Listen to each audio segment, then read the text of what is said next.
friends, welcome back to my art studio. Today I'm excited to share a time lapse of a project that's been on my artist to-do list for years now, the iconic alien from the movie Mars Attacks. I absolutely love this film. It has such a cool vibe and is definitely one of my favorite Tim Burton movies. The characters, the storyline, and that quirky retro sci-fi feel, it just makes it a standout for me. I started this piece by freehand sketching the drawing onto a piece of parchment paper. Sketching is always an exciting phase because it's where the concept begins to come to life. After stepping back and taking a closer look, I realized it needed a few adjustments before I could transfer it onto the canvas to ensure that the proportions and details were just right. Unfortunately, I didn't capture the footage of transferring the drawing or the initial steps of painting, but the next step I did capture was outlining my drawing, which was partially painted by then.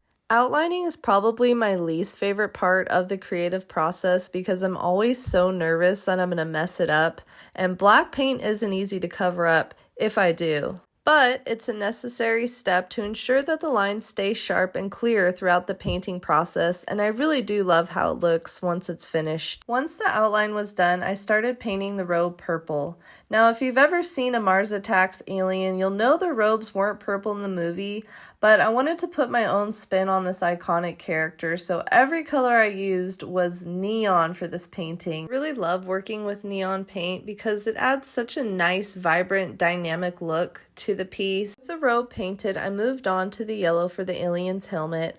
I thought the yellow would really complement the purple robe, which is why I decided to use this color. Once I had the initial layer of teal down, I added an iridescent color-changing layer of paint onto the background to give it a nice metallic shine and to also really add to that space effect of the piece, which really helped create a nice atmospheric background. Once the background was finished, I had to redo the black outlines to make them pop and define them a little bit better. The last step of this piece was definitely my most favorite part of creating this piece, and that was when I was adding the puff paint for the brain veins. It was my first time combining puff paint with a painting, and I really loved the effect. The puff paint added a nice three-dimensional quality to the brain that made it look more realistic and added a really nice texture. This experiment turned out to be a delightful surprise, and I definitely plan on using puff paint in future projects because it adds such a unique touch. Overall, I had so much fun creating this painting from start to finish. It allowed me to explore new techniques and push my creative boundaries.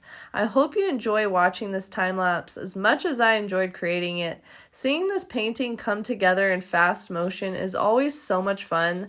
Sometimes I wish I could really paint this fast. For more art time-lapse videos, click this playlist, and if you haven't yet, make sure you subscribe. Thank you so much for watching. Live and love art!